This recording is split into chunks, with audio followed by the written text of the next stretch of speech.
Very kind of you, Dan, to mention all that stuff. Even though it's not 100% true. Should I go into that part? Sure. Yeah, I mean, well, you know, if I go speak at like a mainstream conference or something like that, and they're like, yeah, we give the speaker's fee, I'm not going to say, no, no, no, I'm this pure being who only does gift, you know.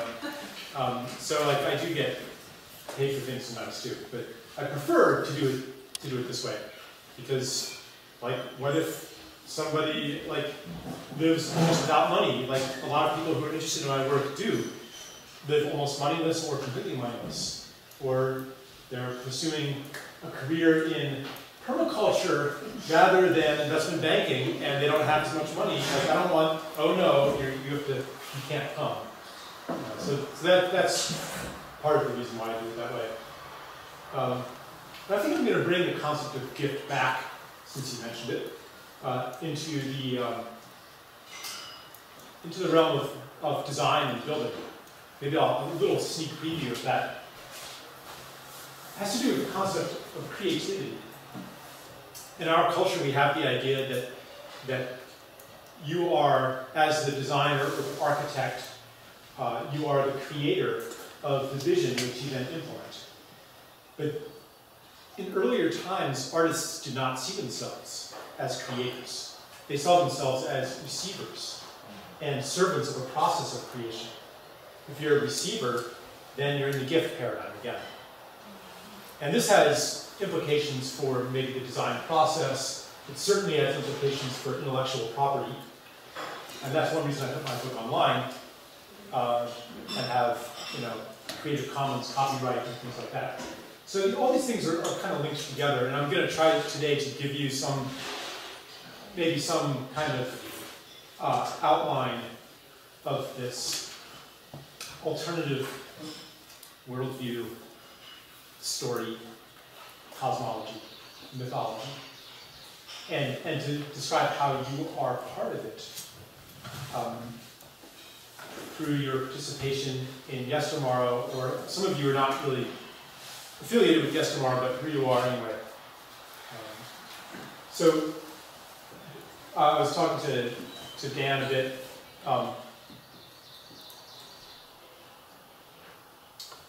What's your name? Sorry. Kate. Kate. Yeah, and to Kate. And we were talking about kind of some of the philosophy behind the curriculum here and what goes on. And one of the core ideas that was behind the founding of Yestermorrow is that architectural design and construction and the end user, the person who's going to live in the building, these are not like three separate categories where the architect makes up the plans, hands them over to the builder, I'm done, you know, you implement this, the builder builds this thing and then sells it on the market to some random consumer who comes in. That's kind of an unhealthy siloing, unhealthy isolation of these functions, which should be really deeply integrated with each other. Especially if you believe that each human being is unique and not a generic consumer, not a generic inhabitant. And therefore you can make a generic standardized product for that inhabitant to live in.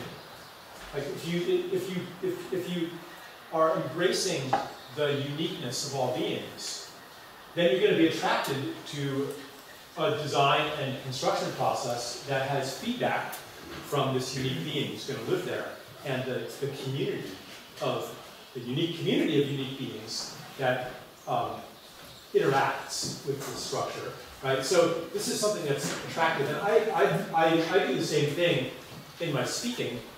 Like I don't have a generic canned speech that I'm going to walk, you know, drive around, fly around, and deliver it to each audience as if you were a generic audience, right? So that's why I've been gathering some impressions and talking to Kate and Dan, and just to kind of seed the field here. I'd like to hear maybe 5 questions from you guys. Not that I'm going to answer them. I might, but I might not. But just kind of to you know, it's like if you're designing a building, you're definitely going to go and check out the site. If you've been trained at Yestermorrow, you're going to check out the site, you're going to talk to the people who are going to live there, you're going to get to know the community a little bit, and all of these things will influence the design. And so, in that spirit, I'd like to gather a few pieces. So, like maybe 5 things, like 5 questions or issues that are just kind of present for you right now. Perhaps as a builder or as a designer, or perhaps as a change agent, an activist, somebody who cares about the planet. What's like really present now? Just 5 things. Yeah. Well, I came because I was so interested in how you were described, and that you sound like a visionary.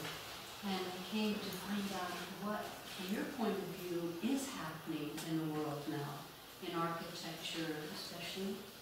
What changes do you see that are realistic? I mean, you've got to be idealistic, but what are you seeing, and what are some things you hope to see?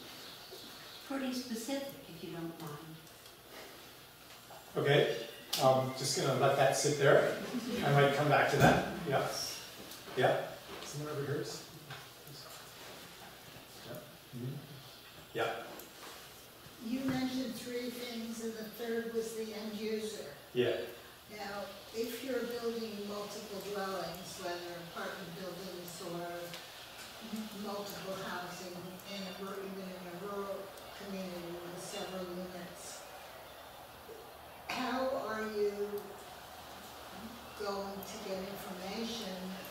Like usually the architects involved, the real estate owners involved, the contractors are involved, but until it's built, usually you don't know who's going to come by and say, I want that or I need that. So how do you integrate your end user into the projects? Okay. That's the kind of thing where I could probably improvise an answer. That Dan would be like, yeah, that's what we would say, something like that. Some builders who are really, deeply involved in this paradigm of multi-level involvement, they might not even take on a project like that. Or they might, if they don't know the actual individual who's going to live there, maybe the kind of person who's going to live there, or what the community needs, who needs to live there to make a well-rounded community, things like that might come into it. I'm not supposed to answer the questions now. These don't have to be about, I'm not an architect, I'm not a builder. I worked for a builder for 6 months, but I'm not a builder. So the questions don't have to be like this narrow, but if they are, that's cool too. But anything that's really present, yeah. I'm not a designer or builder or anything like that, but I'm interested in change. And I guess I was interested in the nature of change at this time, and I had a conversation with some people who are interested in new culture recently, and the question that was sort of in the field was, how does change happen? Does it happen through like one person or a group of people having some idea that they sort of shop around and it becomes like the idea? Or is it something that happens at the individual level, or does it happen at all different levels? So that's a really big question, but okay. That's what I'm interested in. Yep. See the field of that one. Yeah. Yeah. I'm wondering if you could talk a little bit about how you see the movement growing, both in the number of people and the diversity of the people involved, and what some of the challenges might be. Okay. Yeah. I'm curious if you know examples or stories of design-build businesses, construction companies, or landscaping design firms and such that are integrating aspects of the economy. I mean, a cooperative economy, cooperative structures too. Okay. Some of the more specific questions could wait until the Q&A part. Yeah. But a couple more. So I'm interested about when things change in our culture. It seems sometimes like things get taken over by groups of people who are more interested in just making money off of something than the actual organic change that it started as. And I was just wondering if you might talk about that a little bit. Okay. All right. And how do you how do we, as people who maybe care about what we're doing, not have that happen, or find Okay. ways to move in more unique directions? One more. Yeah. This might be too specific, but I just started reading Sacred Commerce, and Sacred Economics? yeah, sorry, Yeah. and I'm loving it. And something that's coming up for me right now is like, how do I build that bridge from the only thing I know how to construct is from these blocks that are already constructed. Like, how do I build brand new blocks out of something completely different when I only know how to use these blocks? Do you know what I'm saying? Yeah. Like, how do I work within this box of society without, like, I can't escape it to create. Right. Everything that you use is in the matrix. Yeah, exactly. So can you construct anything that's not really the matrix? Yeah, totally. Yeah. So, That's a deep question there. yeah. Yeah. How would you work with that? Okay. All right, good. Well, that's a good start. So what's on my mind right now is, like, I'm feeling actually pretty honored to be here.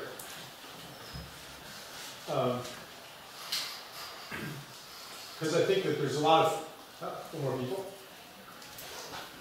Come on in. You're inviting her. You're invited in. Yeah, just find a nice seat. So you missed all the boring part.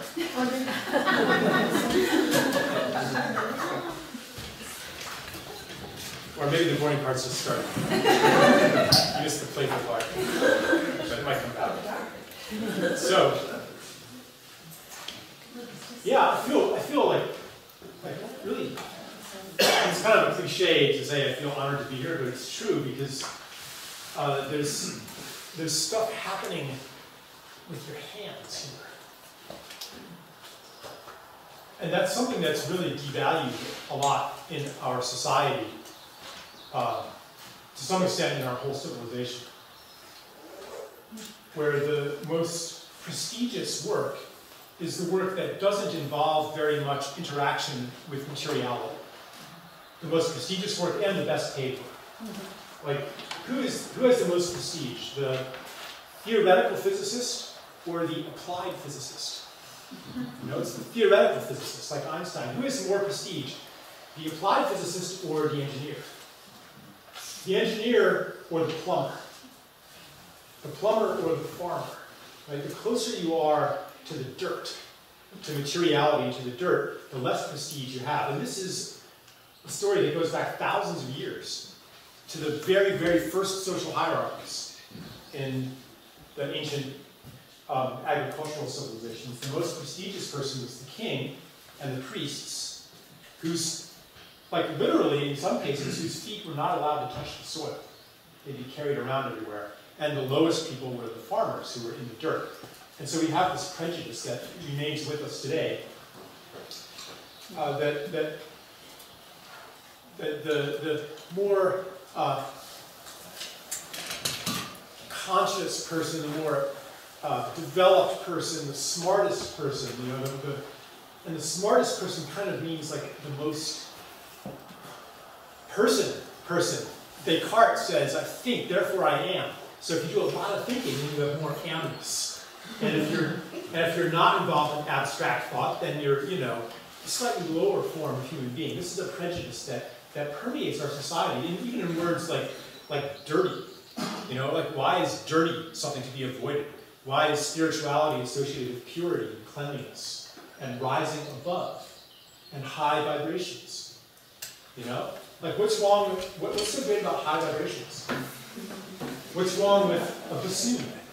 What's wrong with a rock, a brick, concrete, wood, soil, earth? These things have low vibrations in this map. What's wrong with these things? And why are the highest paid people in our society the ones who work completely with abstractions, with numbers? It's the hedge fund managers, the investment bankers. And their job, their labor consists of wiggling their fingers to manipulate symbols. And they get paid, some hedge fund managers make $1 billion a year. That's like $3 billion a day. They tend to work long hours, but still. $300,000 an hour. I won't continue doing math.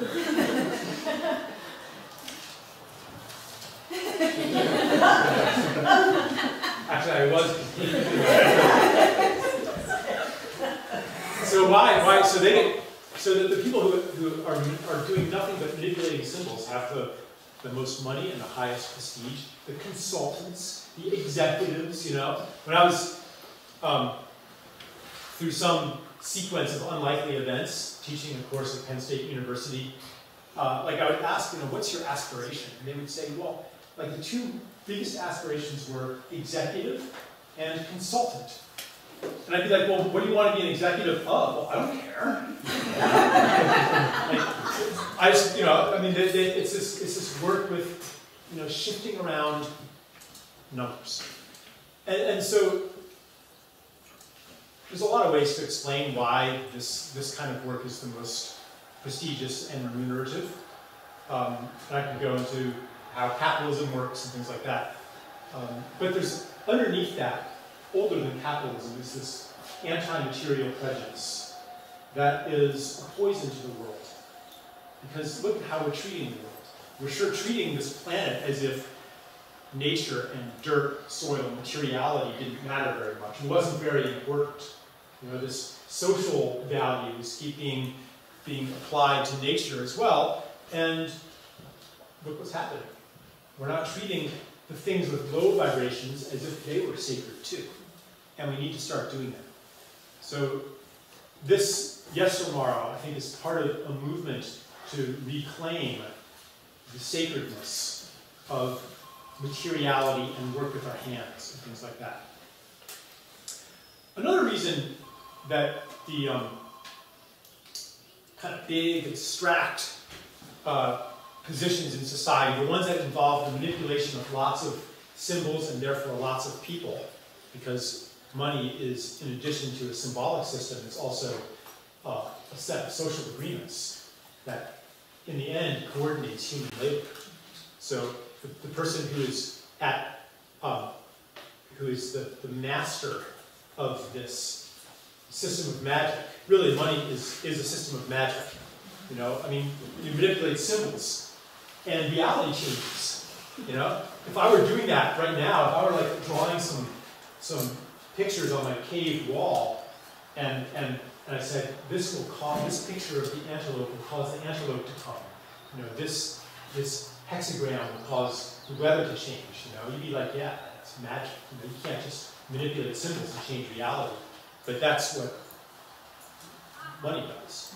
So we have this theory of change, I'll call it, that says that the way that reality, the way that to affect reality is through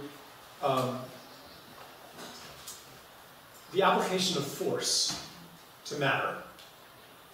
Therefore, those who have huge forces at their command, vast industrial machinery, and even more fundamental than that, the money to cause the industrial machinery to operate, those are the people doing the biggest things, the most important things. Those are the masters of the universe, the masters of the world. But if you're not at the top of a hierarchy, if you're not in the driver's seat of this magical technology called money, if you're just somebody who's working with his or her hands, then you're not very important in this way of understanding change. You're just doing a little thing.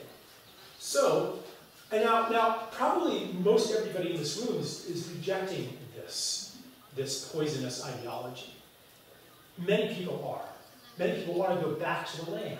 They want to lower their vibrations again, become more material, become more related, become more interconnected, to have community now, instead of aspiring to this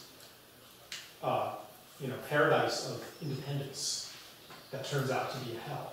People want to get more connected and more material and more embodied too. There's a whole embodiment movement. It's not, spirituality is no longer something that you reject the body and purify it and go live in a cave separate from society. No, now we're understanding that we're embodied beings.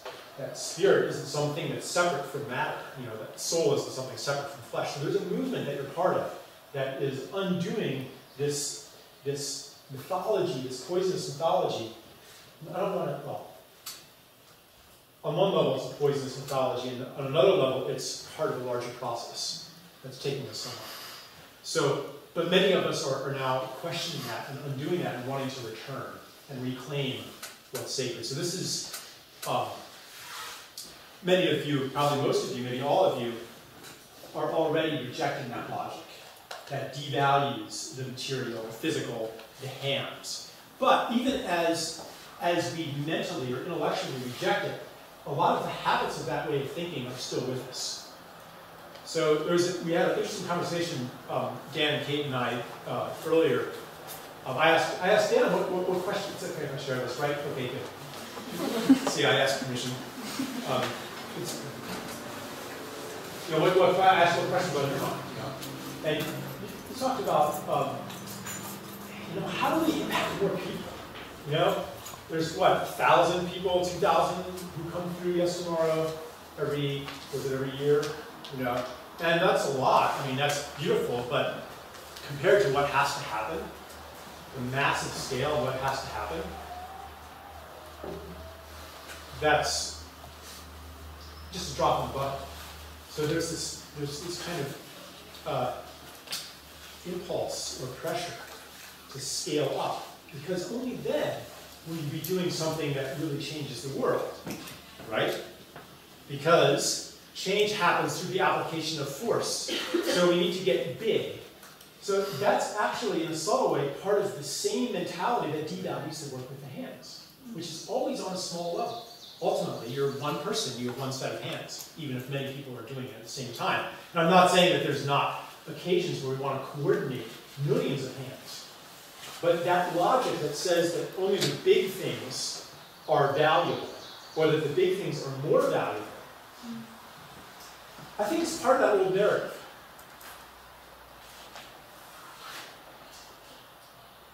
And maybe we need to question it.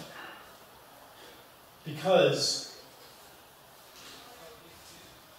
our understanding of change and how to be a powerful agent of change isn't working very well for us as a society.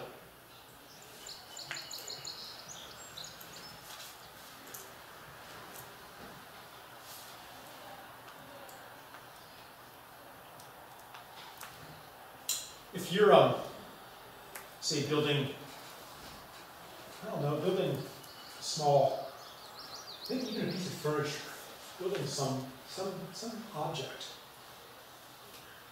and there's this imperfection, and it's not just an aesthetic imperfection, it's going to make it not as good a building.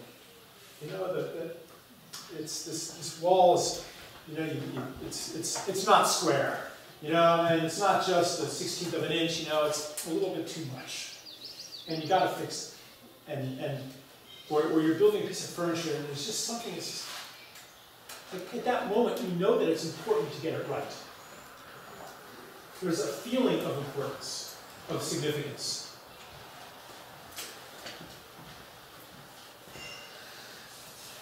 But in the big scheme of things, how could that really be important? No one's ever going to notice, probably. And if they do, compared to the problems facing this planet, so what? It's kind of the same kind of, it's like the mentality of the artist.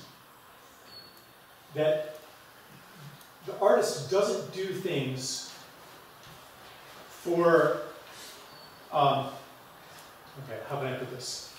The artist does more than necessary to bring about a measurable result. You can tell if an object is made with artistry because it's a little bit better than it has to be for the market, better than it has to be for the boss, better than it has to be for the client. It doesn't mean that the needs of the client or the market or the boss are ignored. those are understood and incorporated. But in the end, there's another impulse, seeking of what's beautiful beyond what you can measure. I'm kind of like feeling this out right now. Well, another example, like suppose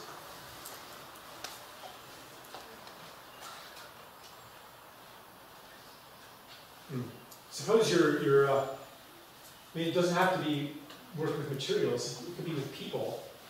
I heard this beautiful story. This 20-year-old guy, 21-year-old guy was telling me about the time he spent at a Steiner community that takes care of, Camp Hill it's called, they take care of severely disabled young people, kids, children, you know. And he volunteered there for a year, taking care of, especially this one kid who's under his care, who had severe neurological disorder. He couldn't really walk by himself. He had to be kind of, you know, helped to walk. He couldn't dress himself. He couldn't do any of these things, except when this 20-year-old was playing the guitar for him. Recorded music wouldn't do. It had to be him playing the guitar for this guy, and then he could walk. And he could dress himself. He could do all these things. And it took, you know, months to develop this trust and this relationship with the disabled kid. There's no force in the universe that can tell me that that wasn't important, that that was somehow less important than the people going out and doing the big things, that you can measure the contribution to CO2 reduction, or something like that. Like a very cynical person could say, yeah, you know, that kid's wasting his time. There's not going to be a Camp Hill community when the sea level rises 30 feet. So this kind of, and you can say the same thing, I'm sure maybe there's a voice in your head too that sometimes says this, you know, yeah, like making this furniture beautiful and functional is really important to me.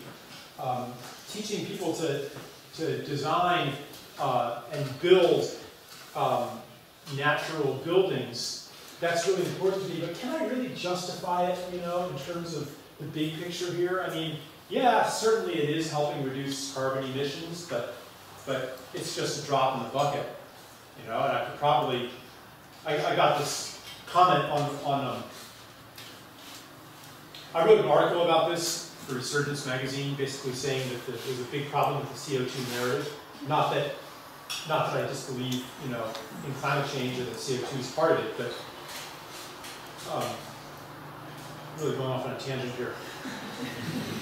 Are you guys with me already? Yeah. Basically saying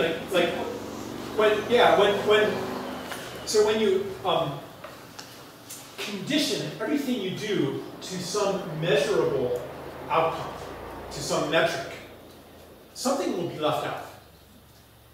The unmeasurable will be left out. And the things you choose not to measure because your cultural value system doesn't value it or see it as important or even believe that it exists, those things get left out too. So if your metric is carbon dioxide, then what about if you can make the argument that by cutting down this forest, you're going to help reduce CO2 because you're going to cut down the Carolina swamp forest, make wood chips out of it, and burn it in a power plant instead of digging up coal. And the forest gets clear-cut and gets replaced with a tree plantation with equal biomass. Carbon neutral. But what isn't measured here? Now, probably it's not actually carbon neutral. It probably it's actually really bad. But if you can at least make that argument. Or I gave the example of this dam in India that flooded 100 villages that were 1,000 years old or more, and pristine ecosystems. But that dam got carbon credits because it was, you know, it would generate as much power as 15 coal-fired power plants. So there's most of the things that we really care about and that I think hold this world together. The beautiful acts of generosity. Most of these are on a very small scale, even on an invisible scale.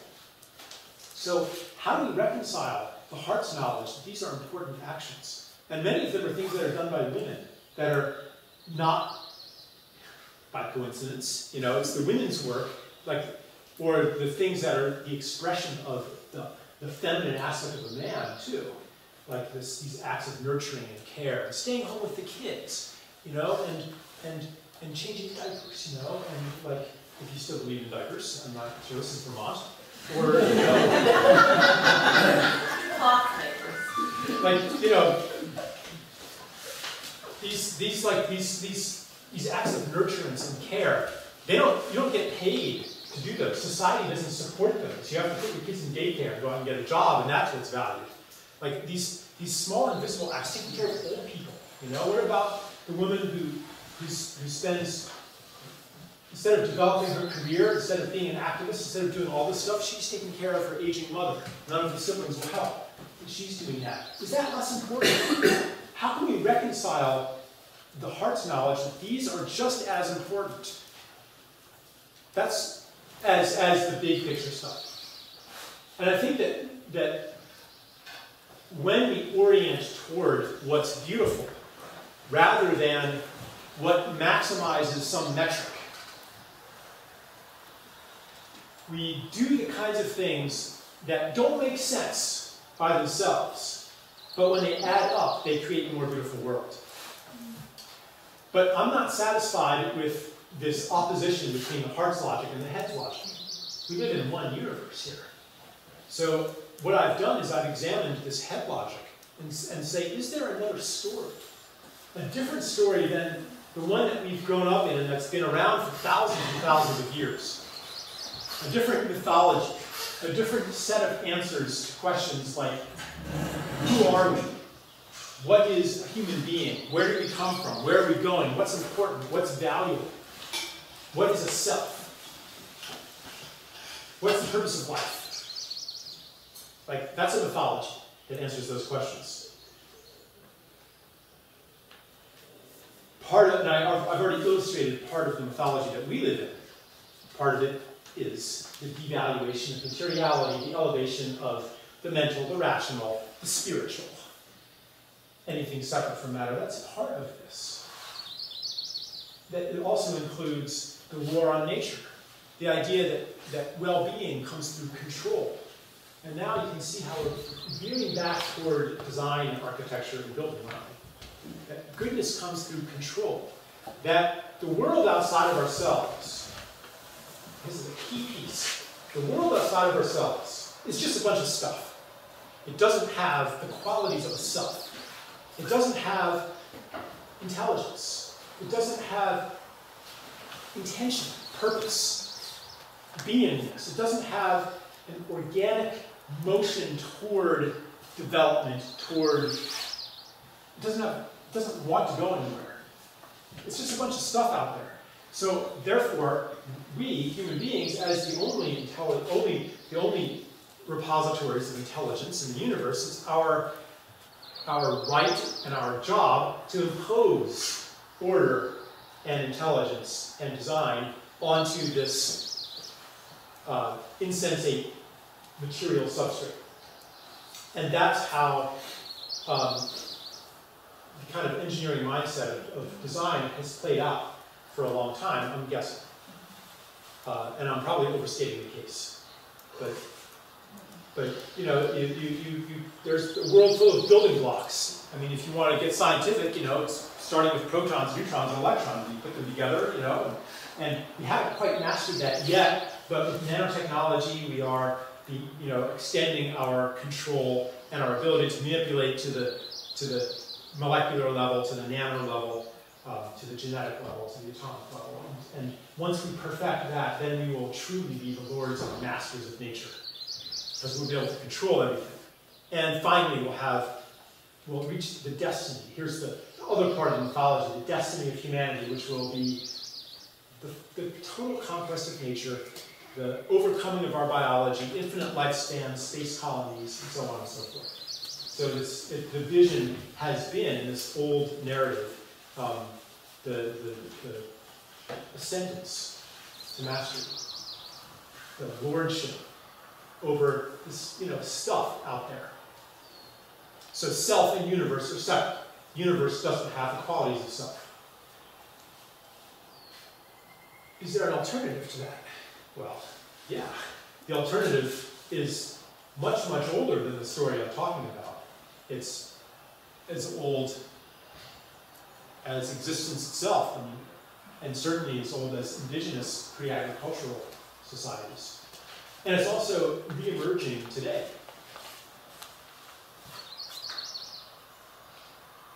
We're beginning to understand that the world outside of ourselves has beingness and aliveness. We have, for example, the Gaia theory, that in its most responsible scientific formulation says the Earth is like a living being. Not really alive. No, we can't say that because then we're not really scientists, but it's like a living being. But actually, really what it's coming to is, yeah, Earth is alive. So, and nature isn't just a collection of living things, but nature is alive. The soil is alive. Plants are alive not just by the technical definition, but they have maybe some kind of awareness, some kind of intelligence. That's absurd. How could that be? They don't have a central nervous system. How could they have feelings, purpose, awareness, intelligence? It's absurd. What kind of kook have you invited into this venue? But actually, like there are people working on this, on plant communication, plant intelligence, pointing out that mycelial networks are as complicated as the human brain. Like, why not? Have we really asked that question? Or has it been off limits because it violates this fundamental mythology that says that human beings are the sole repositories of selfness? So it's an inconceivable question to even ask, and if you do ask it, you get disparaged as being not a scientist. So it's coming. What I'm saying is this understanding is coming back, and I see it coming back in the world of building and design as well. I remember a conversation I had with this Iranian guy last year. His grandfather was a Sufi architect. And he said, the way we would design a mosque back in the day, we would go to the plaza where the mosque was to be built. And we'd sit there for days or weeks or even months until we saw the mosque that wanted to be built. And then we'd write that down and build it. And maybe you don't see the full picture of it. Maybe you just see, like this thing coming through the fog, and you see some of the outlines of it. So you start building it, and through that conversation, the building process becomes a kind of conversation. You learn more and more about what it wants to be, but the attitude the whole time is an attitude of service to that which wants to be born. Which is how I've read indigenous artists see their work. There's the block of wood, and they look at it for a long time until they see what it contains. And then the sculptor's skill is what uncovers that thing that's inside of it. But they don't see themselves as the imposers of a design onto reality, but rather the listeners and the servants of it. So this, then you can begin to ask, well, what does want to be born? What is the dream of the land? What is the dream of the community? What is the dream of the planet? What wants to happen on Earth, and how can I be a servant of that thing? To take that seriously as an approach to your work and as a way of seeing reality, that goes against very much of what we've been taught is rational, practical, and realistic.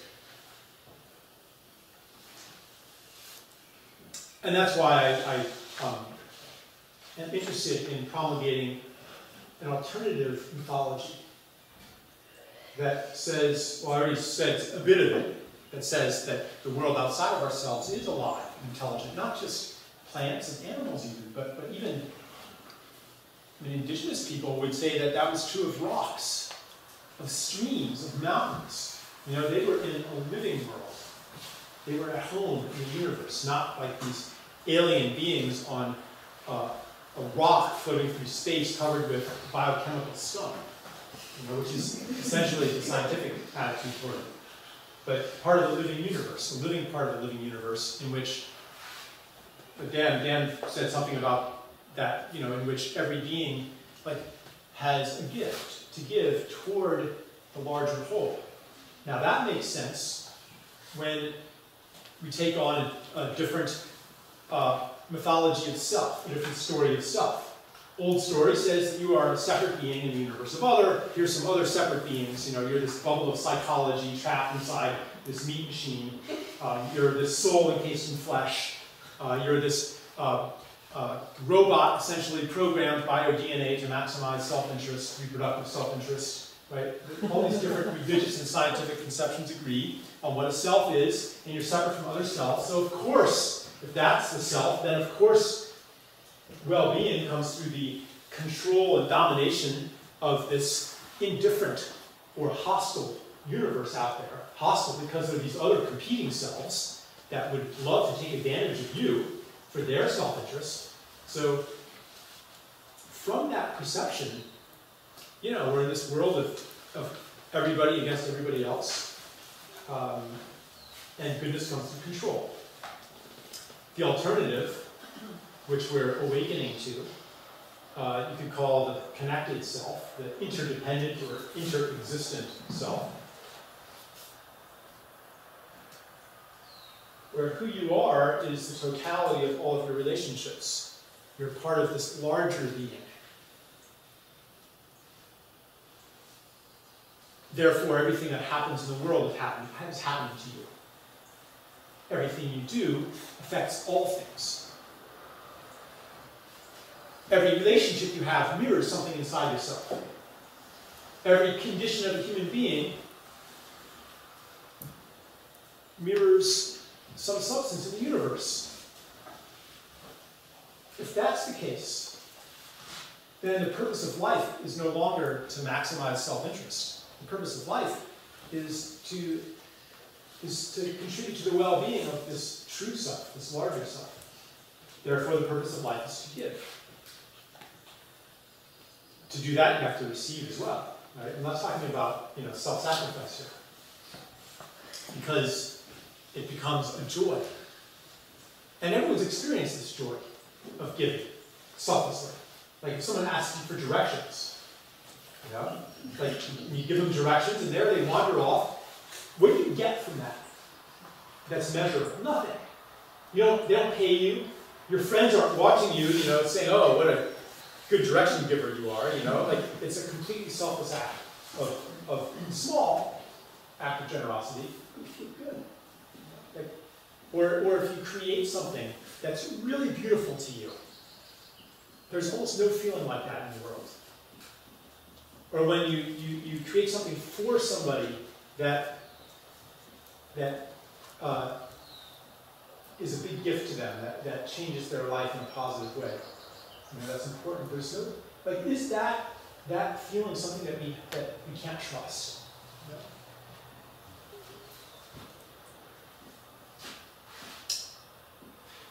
So, the more that we immerse ourselves in this new and ancient logic of interbeing, interconnection, the less that the mind and the heart have to fight it out.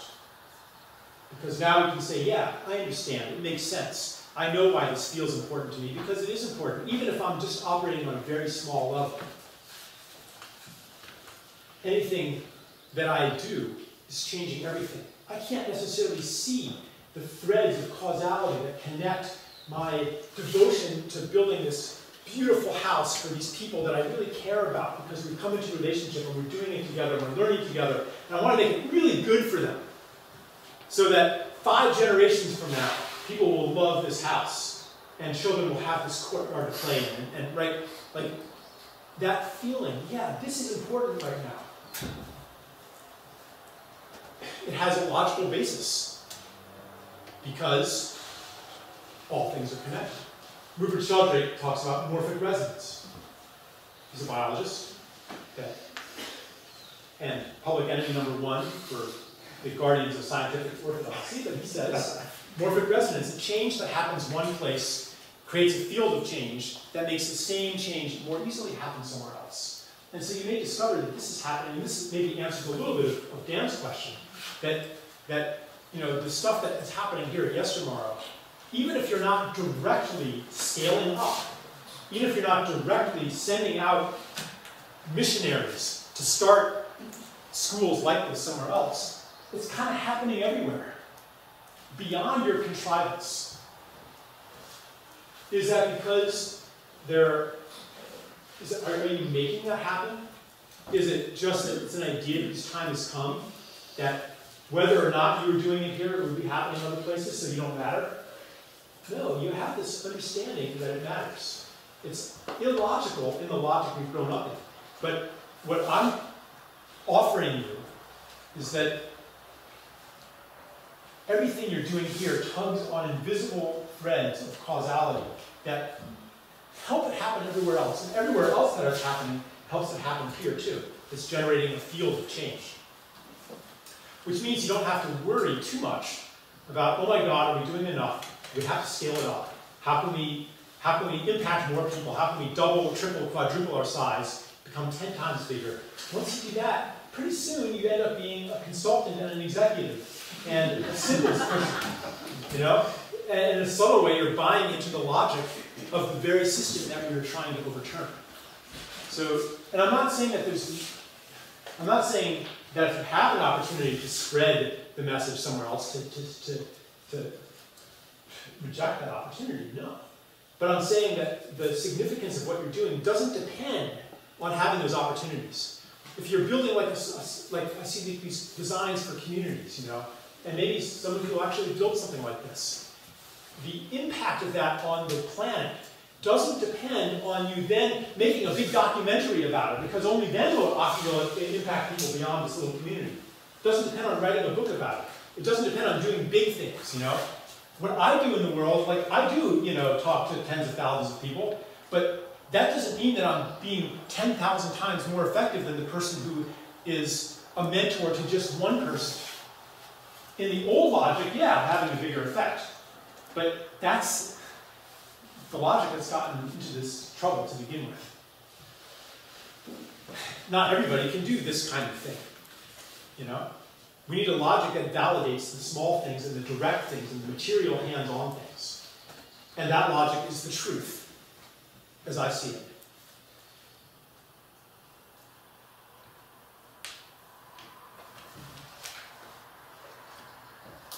It's not you know those projects that start out with, we're going to make a documentary about this project as we go along? They're never as powerful. There's a little bit of fakeness around it. You know, it's the ones that are totally dedicated to this in and of itself. That somehow, without planning it, word gets out somehow. They have an impact on the universe somehow. That's what we need to trust. It's the, you could say, the artist's desire to make something beautiful and present.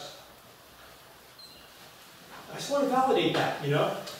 Because it's hard enough doing what a lot of people are doing in a society that doesn't value it. For one thing, you're fighting the economic system in a lot of ways. Like if you wanted to make a lot of money in construction, you could go and build cookie-cutter developments and strip malls and things like that. Like there's not as much money. I mean, there's like little boutique markets and stuff like that. But you know, no one at Yestermorrow comes here and is like, oh boy, this is the way to get rich. That's why I'm here. I'm going to maximize my rational self-interest and pick up on this new trend and make a lot of money at it. Like it's fundamentally at odds with the money creation system, which rewards most the things that most efficiently convert nature into product and relationships into services. So if you're doing anything that is kind of going against that trend, for example, de-skilling people, there's not going to be a lot of economic reward in that, and that's a whole other talk. It's another talk. I won't go into why money is so often the enemy of the beautiful things that you want to do, but it is very often, not all the time, but very often. So it's hard enough to swim against the current of the money system, also against the current of, what maybe older generations, present company excluded. I do see some grown-ups in the audience here, quite a lot actually. But again, let's just say societal expectations and values. It's hard enough to go against that, and to step out into this new territory, to be one of the pioneers in this new and ancient story. I'll just call it this new story. It's hard enough, without also having the internal voice that says, well, come on, is what I'm doing really important? Does it matter? What about the big picture? What about climate change? All I'm doing is building a bench. All I'm doing is building a house. All I'm doing is building, at most, a community. Am I doing something important in the world?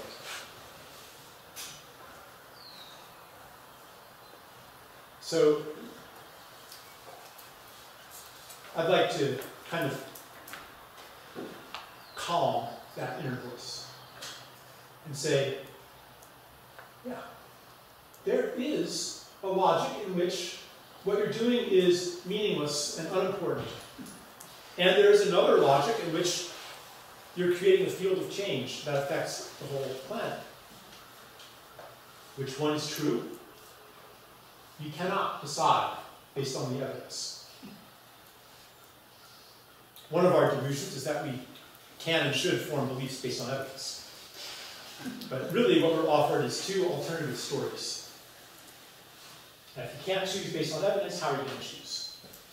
Maybe you could choose which story you like better. You can choose which story makes you feel more alive when you get up in the morning. For me, it's the story of interbeing that makes me feel more alive. And if I'm wrong, so be it. All right, I think I'm ready for questions.